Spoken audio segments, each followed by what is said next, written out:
You two need to stand up right now before I make you stand up. Officer Sean Briggs snapped at two quiet black men sitting at a bar, completely unaware that within minutes, both of them would calmly pull out FBI badges and turn his authority into public embarrassment. Before we go any further, comment where in the world you are watching from and make sure to subscribe because tomorrow's story is one you don't want to miss. The bar pulsed with low music and the steady rhythm of conversation, a dimly lit space where neon signs flickered softly against polished wooden glass. It was the kind of place where people came to unwind, where laughter blended into the background and no one paid too much attention to anyone else. At the far end of the bar, Jamal and Jordan Carter sat side by side, identical in appearance, nearly indistinguishable to anyone who did not look closely. Their posture was relaxed, their movements unhurried, their presence quiet but grounded in something that did not need to announce itself. A pair of drinks sat untouched in front of them as they spoke in low voices, their conversation measured, almost deliberate, as if the noise around them existed at a distance. Jamal leaned slightly forward, his eyes scanning the room briefly before returning to his brother. Jordan nodded once, his expression calm, attentive. There was nothing about them that suggested trouble, nothing that should have drawn attention. But attention found them anyway. Behind the bar, Rick Malone watched, his hands resting on the counter as his gaze lingered just a second too long. Something about their stillness unsettled him, though he could not explain why. He leaned toward one of his staff, his voice low but edged with concern. "Keep an eye on those two," he muttered, nodding subtly in their direction. The bartender glanced over, hesitating, clearly unsure what he was supposed to be seeing. "They have not done anything," he replied quietly. Rick did not respond. His eyes remained fixed on the twins, his suspicion growing not from action, but from assumption. He reached for the phone beneath the counter, his decision forming quickly, quietly.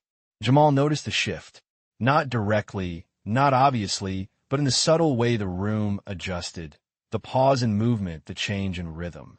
His eyes flicked toward Rick for a brief moment, then back to Jordan. Neither of them spoke about it. They did not need to. Minutes later, the door to the bar opened with a sharper motion than the rest of the evening had allowed. The music did not stop, but it seemed to lower, as if the room itself had made space for something else. Officer Sean Briggs entered first, his presence immediate, his posture wide, his expression already set in a way that suggested he had not come to observe, but to act. Officer Luke Daniels followed, quieter, his eyes scanning the room with more caution. Briggs did not hesitate. His gaze moved quickly across the bar before locking onto the twins, as if he had already been told exactly what to expect. He moved toward them with direct, assertive steps, his boots heavy against the floor, his presence cutting through the calm atmosphere. "All right," he called out, his voice loud enough to draw attention from every corner of the room. Conversations faded. Heads turned. "Which one of you is causing the problem?" The question was not a question. It was an accusation already decided. Jamal slowly turned his head, his expression calm, his gaze steady as he met Briggs's eyes. "There is no problem," he said quietly. Briggs stepped closer, his posture tightening, his authority expanding into the space. "We will decide that," he replied. And in that moment, though nothing had yet happened, the balance of the entire room had already begun to shift, not because of resistance, but because of the certainty with which one man had decided he was in control. The words "we will decide that" settled over the bar like a line drawn too quickly, too firmly, and without understanding what it crossed. Officer Sean Briggs stood over Jamal and Jordan Carter now, his presence looming, his confidence rooted in the assumption that control was already his. The music continued faintly in the background, but it no longer felt like part of the room. It felt distant, almost disconnected, as conversations around them slowed, then stopped entirely. Jamal did not move. He remained seated, his posture relaxed, his gaze steady as he looked up at Briggs. "There is nothing to decide," he said calmly. The simplicity of the statement seemed to irritate Briggs immediately. "Yeah, I heard you the first time," Briggs replied sharply, leaning in slightly, his voice lowering but growing more aggressive. "But Someone here says otherwise. He jerked his thumb back toward the bar without looking, referencing Rick Malone, who now stood rigid behind the counter, watching the scene unfold with a mixture of expectation and unease. Jordan glanced briefly in that direction, then back to Briggs. "Then maybe you should ask what actually happened," he said, his tone even controlled. Briggs let out a short laugh, humorless, dismissive. "Oh, I will," he said. "But first, you both need to stand up." The command landed with weight, not because it was necessary, but because of how it was delivered. Jamal's expression did not change. "We are not causing a disturbance," he replied. Briggs straightened slightly, his posture tightening, his patience thinning. "That was not a suggestion," he said, his voice rising just enough to draw more attention from the surrounding tables. A few patrons shifted in their seats, their eyes fixed on the confrontation, phones already beginning to appear in hands. Behind Briggs, Officer Luke Daniels shifted his stance, his gaze moving between the twins and the rest of the room, his unease growing more visible with each passing second. "Sean, maybe we should just—" he started quietly, but Briggs cut him off with a quick motion of his hand. "I have it handled," he said firmly. The statement echoed with certainty, though it felt increasingly forced. Jamal exhaled slowly, then placed his hands lightly on the bar, not in surrender, but in stillness. "Officer," he said, his voice calm, measured, "you are escalating this without cause." The words landed cleanly, structured, and for a brief moment, Briggs hesitated, not outwardly, but just enough to register. Then he pushed past it. "No," he snapped. "I am preventing a situation." He stepped closer, closing the remaining distance, his presence now fully intrusive. "Now stand up." Jordan's gaze remained steady, his expression unchanged, but there was something sharper beneath it now, something deliberate. "Or what?" he asked quietly. The question hung in the air, not challenging but precise. Briggs leaned in, his voice dropping, tight with control. "I make it a problem," he replied. The threat was clear, even if the justification was not. Around them, the room had gone completely still. Every movement, every breath seemed to pause in anticipation of what would come next. Jamal and Jordan remained seated for a fraction of a second longer, their composure unbroken, their stillness almost defiant. "And it's calm." And in that moment, as Briggs stood over them, convinced he was tightening control, it became clear that the tension was no longer about what had happened, but about what he was choosing to do next, and how far he was willing to go without understanding who he was dealing with. The question, "or I make it a problem," lingered in the air, heavy and deliberate, as Officer Sean Briggs leaned closer, his presence now fully invasive, his authority no longer procedural but personal. For a brief moment, Jamal and Jordan Carter remained exactly as they were, seated, composed, their stillness almost immovable against the pressure being applied. Then, slowly, Jamal placed his glass down on the bar with a soft, controlled motion, the sound barely audible but somehow marking a shift. He stood first, not abruptly, not defensively, but with measured precision. Jordan followed a half-second later, mirroring the movement perfectly, the symmetry subtle but unmistakable. The room seemed to tighten around them. Briggs took a step back instinctively, just enough to regain space but not enough to lose control. "That is better," he said quickly, his tone sharper, as if reclaiming the moment. "Now we can have a conversation." But his voice no longer carried the same certainty. Jamal stood facing him, his posture upright, his gaze steady. "You already decided the outcome before the conversation started," he said calmly. The words landed cleanly, exposing the imbalance without raising the volume. Briggs's jaw tightened. "You want to test that?" he replied, his voice rising again, though the edge of it had shifted, less confident, more reactive. Without warning, he reached out, placing a firm hand on Jamal's shoulder, the contact deliberate, asserting control through physical presence. The reaction around the room was immediate. Chairs shifted, a glass tipped slightly on a nearby table, the quiet murmur rising again. Jordan's eyes moved to the hand, then back to Briggs, his expression unchanged. "You should remove your hand," he said quietly. The tone was not aggressive. It It was precise. Briggs did not move. If anything, his grip tightened slightly, his need to dominate the moment now fully visible. "Or what?" he asked, leaning in again, his voice low, challenging. Daniel stepped closer now, his unease no longer hidden. "Sean, this is not necessary," he said under his breath, his eyes scanning the room, aware of the tension, the growing. Sensed that something was off. Briggs ignored him completely.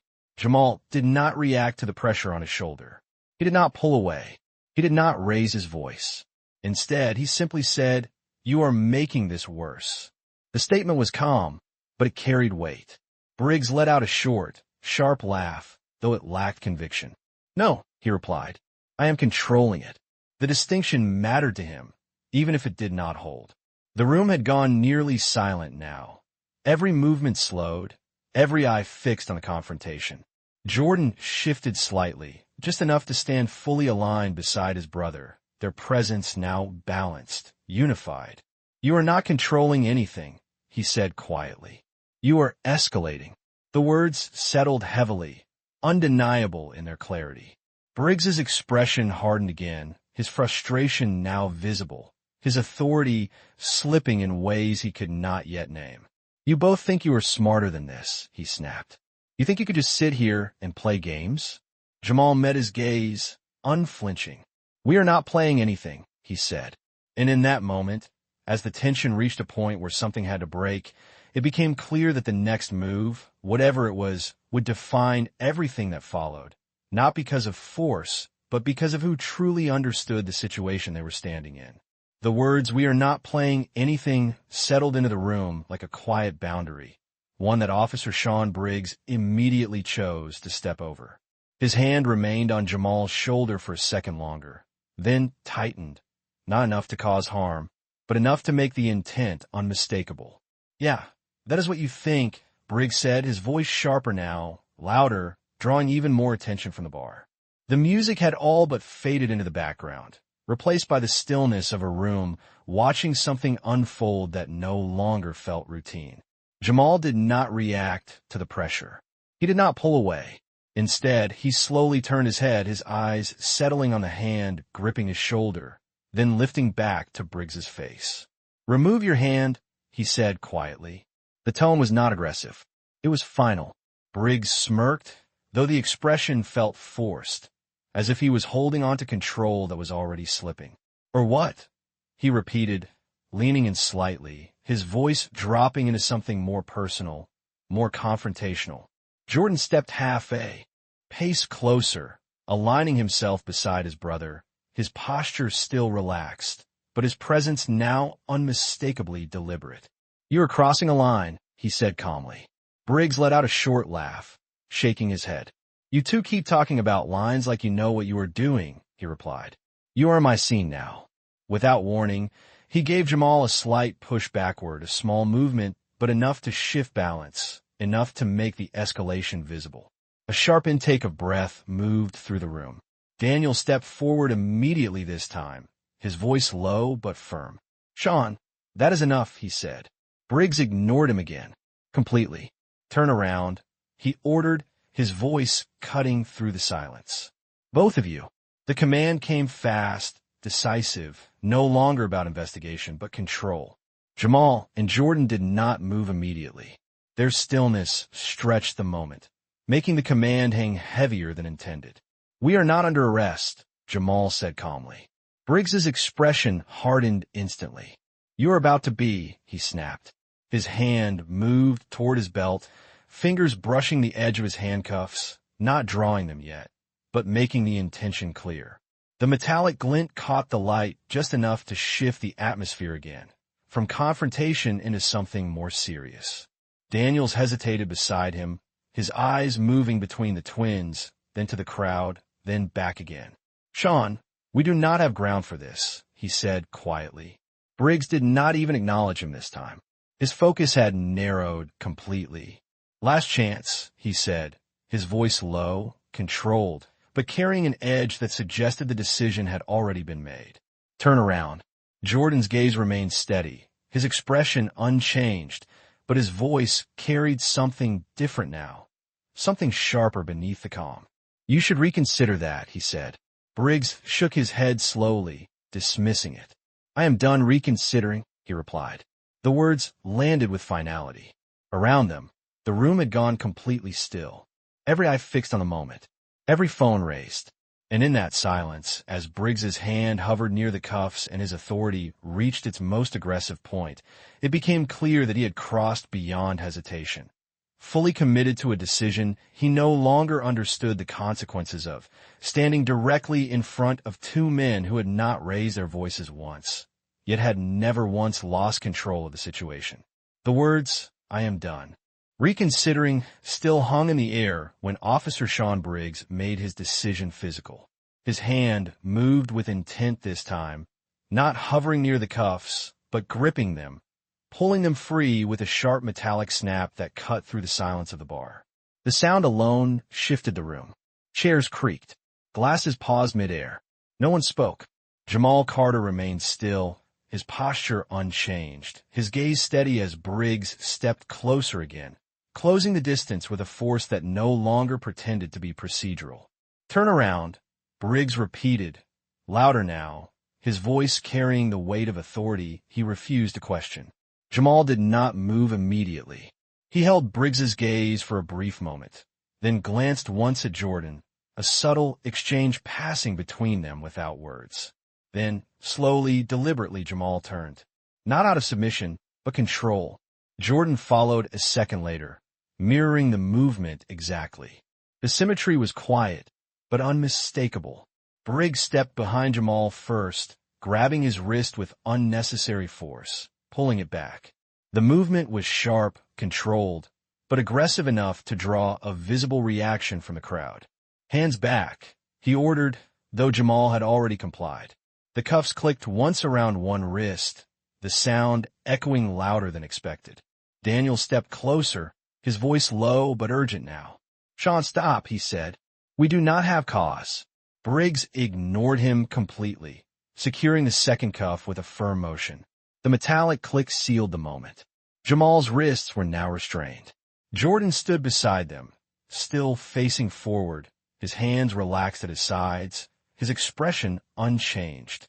"Your turn," Briggs said, turning toward him, his voice tight, his control now rooted in action rather than justification. Jordan did not resist. He did not step back. Instead, he extended his hands calmly behind him before being asked, his movements precise, deliberate. Briggs paused for a fraction of a second, just enough to register the unexpected compliance, then moved forward again, securing the cuffs with the same force. Another sharp click. The room had gone completely silent now. Two men, identical, restrained side by side. The image alone carried weight. Briggs stepped back, breathing slightly heavier now, his chest rising as if the act had restored control. "Now we are getting somewhere," he said, though the words sounded thinner than before. Daniel stood off to the side, his posture rigid, his eyes fixed on the twins, his hesitation now fully transformed into concern. Rick Malone watched from behind the bar, his earlier certainty gone, replaced by something closer to doubt. Jamal turned his head slightly, just enough to look toward Briggs. "You have escalated this beyond recovery," he said quietly. The statement was calm, but final. Briggs let out a short laugh, though it lacked conviction. "No," he replied. "I have taken control of it." The distinction hung in the air, hollow. Jordan's voice followed, just as calm, just as precise. "You think you have," he said. And in that moment, as the cuffs tightened around their wrists and the room held its breath, it became clear that what Briggs believed was control was something else entirely, something that had already slipped beyond him, quietly, completely, and irreversibly. The bar had gone completely still. Two identical men stood side by side, hands restrained behind their backs, their posture steady, their composure unshaken. The weight of what had just happened pressed down on the room, thick and quiet, as Officer Sean Briggs stepped back, adjusting his stance as if the act itself had secured the outcome. His breathing was slightly heavier now, his control no longer effortless but forced into place. "All right," he said, his voice cutting through the silence. though it no longer carried the same dominance. Now we're going to sort this out properly. He reached for his radio, pressing the button with a firm motion. Dispatch, I have 2 individuals detained for disorderly conduct and interference, he said, his tone controlled, trying to restore structure to the situation. We are bringing them in. The words hung in the air, formal, final. Officer Daniels shifted beside him, his unease now impossible to hide. Sean, we should slow this down, he said quietly, his voice tight. Briggs did not look at him. We are past slowing down, he replied. This is done. He clipped the radio back into place, then turned toward the twins, his expression tightening again, as if he needed to reassert control one more time before ending it. You both had a chance to cooperate, he said. You chose not to. Jamal Carter lifted his head slightly, his gaze steady, his voice calm. We chose to let you decide, he said. The statement landed differently than anything before it. Not defiant, not reactive, just precise. Briggs frowned slightly, something in the tone unsettling him, though he pushed past it immediately. Yeah, he replied, forcing a short laugh. And I did. Jordan Carter shifted just enough to stand fully aligned beside his brother, his presence balanced, deliberate. Then listen carefully, he said quietly. Briggs hesitated, just for a fraction of a second. Then his expression hardened again. I am listening, he said, though his voice had dropped slightly. Jordan's eyes held his. You have detained 2 federal agents, he said. The words were not raised. They did not need to be. The silence that followed was immediate, absolute. Briggs blinked. Once. What? He said, the words slipping out before he could control it. Jamal's voice followed, just as calm. You were warned, he said. Briggs shook his head quickly, dismissing it, though the movement felt sharper than before. No, he replied, his voice rising again, defensive now. No, you're not going to play that game. Jordan did not react to the tone. We gave you an opportunity to verify, he continued. You chose not to. Daniel stepped back slightly, his eyes widening as the meaning settled in faster for him than for Briggs. Sean, he said under his breath. Briggs's jaw tightened, his grip on control slipping in ways he could not fully grasp. Then he laughed again. Forced. Sharp. Yeah, he said. Sure you are. The words came out quickly, dismissive, as if saying them fast enough would make them true. You can explain that at the station. Jamal held his gaze. You will not make it that far, he said quietly. The statement was calm, but final. It did not sound like a threat. It sounded like certainty. Briggs opened his mouth to respond, to push back, to reassert control, but nothing came out immediately. The silence stretched again, heavier this time, different. Because for the first time since the confrontation began, doubt had entered the space. And though he refused to acknowledge it, it had already begun to take hold. The silence did not break all at once. It tightened first, pulling the entire room inward as Officer Sean Briggs stood frozen, the words, "You will not make it that far," still echoing somewhere in his mind. His grip on the situation, once so certain, now felt unstable, slipping in ways he could not control. He looked at Jamal, then at Jordan, searching for something, anything, that would restore the balance. He had lost. No, he said finally, though his voice lacked the sharpness it once carried. No, you are not, he stopped, because both men moved at the same time. It was not sudden. It was not rushed. It was precise. Jamal and Jordan shifted their shoulders slightly, turning just enough for their restrained hands to move with deliberate control. In one smooth, synchronized motion, each of them reached into the inner lining of their jackets. The room seemed to hold its breath. The movement was identical, controlled, intentional. Then, with equal precision, they brought their hands forward just enough to reveal what they held. 2 badges. Identical. Federal. The gold caught the dim bar lighting, reflecting sharply across Briggs's face. For a moment, no one spoke. No one moved. The world seemed to narrow to that single image. Jamal held his badge steady, his voice calm.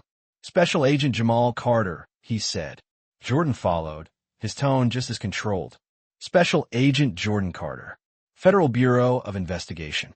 The words did not need emphasis. They carried their own weight. Briggs's face drained of color almost instantly. His eyes locked onto the badges, then flicked back to their faces, then back again, as if his mind refused to accept what it was seeing. "No," he muttered, the word barely forming. "That is not." His voice failed him. Completely. Behind him, Officer Daniels took a full step back, his hands lowering instinctively, the realization hitting him all at once. "Sean," he said, his voice low, urgent, no longer hesitant, but certain. Briggs did not respond. He could not. The authority he had relied on moments earlier had vanished, replaced by something far heavier: understanding. The bar, once tense, now felt frozen in a different way. Not waiting, witnessing. Jamal lowered his hands slightly, still holding the badge, his gaze steady on Briggs. "You were given multiple opportunities to verify," he said quietly. Each word landed with precision. Jordan added, just as calm, "You chose escalation instead." Briggs swallowed, his throat tightening visibly. His hands moved slightly, uncertain, as if he no longer knew where to place them. The handcuffs, the radio, none of it mattered now. He took a small step back, then another, his posture collapsing in a way no uniform could hide. The confidence was gone, completely. I did not know," he said, his voice uneven, searching for something to hold on to. Jamal's response came without hesitation. "That was never the requirement," he said. The distinction struck deeper than any accusation. The silence that followed was final. Because in that moment, as the badges remained visible and the truth fully settled over the room, Officer Sean Briggs understood something he could not undo: that the power he had tried to assert had never truly been his to control, and that in a single, irreversible sequence of decisions, he had dismantled it himself in front of everyone watching. The silence that followed the reveal did not remain empty for long. It shifted, tightened, and then broke, not with noise but with movement. Officer Luke Daniels stepped forward first, his posture no longer uncertain, but decisive. His eyes moved from the badges to Jamal and Jordan, then to Briggs. "Sean, uncuff them," he said, his voice low, but firm in a way it had not been before. Briggs did not respond immediately.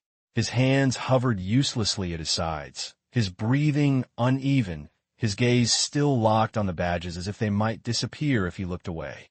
"Now," Daniels added, sharper this time. That broke it.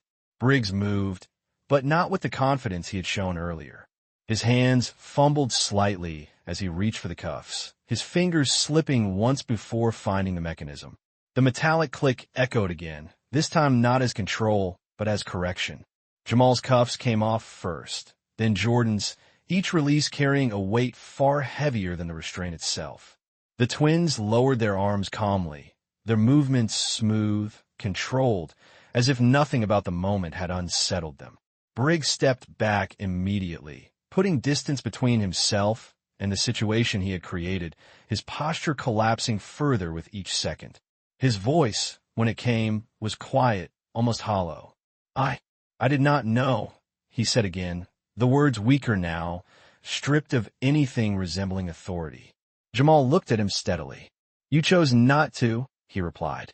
The distinction settled heavily, final and undeniable. Daniels turned slightly, reaching for his radio, his voice composed now, structured. "Supervisor needed on scene," he said. Immediate. The message was brief, but the implication was clear. Around them, the bar had shifted completely. The same crowd that had watched the escalation now watched the unraveling. Phones remained raised, but the energy had changed, from tension to quiet accountability. Rick Malone stood frozen behind. The bar, his earlier suspicion replaced by visible regret, though he said nothing. Briggs remained where he stood, no longer central, no longer commanding. His hands hung at his sides, empty, uncertain, as if he no longer knew what to do with them. Within minutes, the door opened again. This time, the presence that entered was different, calm, controlled, authoritative without force. Special Agent in charge William Hayes stepped inside, his gaze scanning the room before settling on the twins. "Agents," he said, his tone respectful. Jamal gave a slight nod. Hayes then turned to Briggs, his expression tightening, though his voice remained measured. "You detained federal agents," he said. The statement was not loud. It did not need to be. Briggs swallowed, his throat tightening again, his eyes dropping briefly before lifting back up, unable to hold steady. I made a mistake," he said. Hayes studied him for a moment, then gave a small nod, not of acceptance, but of acknowledgement. "You will have the opportunity to explain that," he replied. The words carried consequence, structured and inevitable. Daniel stepped aside, his role now clear. The situation had moved beyond him. Jamal and Jordan stood calmly, their presence unchanged, their authority never raised, only revealed. And as Briggs stood there, stripped of certainty, surrounded by witnesses and consequences, it became clear that what had been a moment of control had transformed into something else entirely. A public reckoning, quiet but absolute, where every action taken in arrogance had returned with precision, leaving nothing behind but truth. As Special Agent in Charge William Hayes finished speaking, the tension that had once dominated the bar began to dissolve, slowly at first, like a storm receding beyond the edges of the room.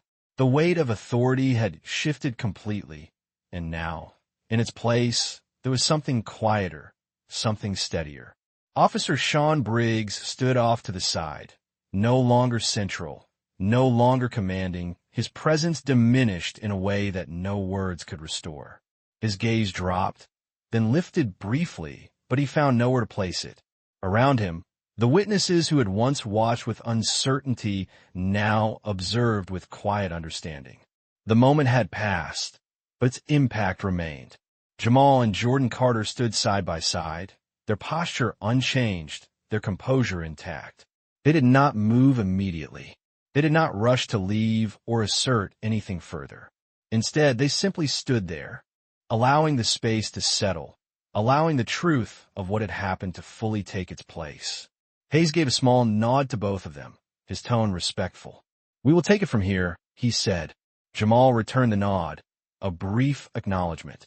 Jordan glanced once around the room, his gaze steady, taking in the faces, the quiet shift in atmosphere. Behind the bar, Rick Malone lowered his eyes, his earlier assumptions now replaced with something heavier. Reflection, perhaps regret. No one spoke to him. No one needed to. The moment had already said enough. Slowly, the natural rhythm of the bar began to return. Conversations resumed, softly at first, then more steadily. Glasses clinked again. Music rose slightly, filling the space that tension had once occupied. But something had changed. The energy was different now. Not chaotic, not uneasy, but aware. Jamal reached for his drink, lifting it briefly before setting it back down, unfinished. Jordan gave a small, almost imperceptible nod, and together they turned. Their movement was unhurried, synchronized without effort, their presence still grounded in the same calm authority they had carried from the beginning. As they walked toward the exit, the crowd shifted subtly, creating space without being asked. It was not dramatic. It was not spoken, but it was unmistakable. Respect had replaced suspicion. The door opened, and the cool night air met them as they stepped outside, leaving behind the noise, the tension, and the consequences that would continue to unfold without them. Inside, Briggs remained where he was, no longer at the center of anything, the reality of his actions settling into something permanent. And as the bar returned to its quiet rhythm, the moment closed not with noise, but with clarity, a reminder that true authority does not need to force itself into a space, and that when it is revealed, it reshapes everything around it without ever raising its voice. What makes this story linger is not simply the reveal, but the symmetry of it. Two individuals, identical in presence and restraint, allowed a situation to unfold without interruption, without urgency, until the weight of each decision became unavoidable. Officer Briggs believed control came from escalation, from pushing a moment forward before it could be questioned. But what ultimately unraveled him was not resistance. It was precision. The twins did not overpower the situation. They outlasted it. They understood that authority, when misused, carries within it the seeds of its own exposure, and at the most decisive moment is often the one where nothing appears to happen at all. Their silence was not passive. It was deliberate. It created space for truth to take shape, for every action to become visible in its full context. And when the reveal came, it did not introduce power. It confirmed it had been there all along. I hope you enjoyed that story. Please share it with your friends and subscribe so that you do not miss out on the next one. In the meantime, I have handpicked 2 stories for you that I think you will enjoy. Have a great day.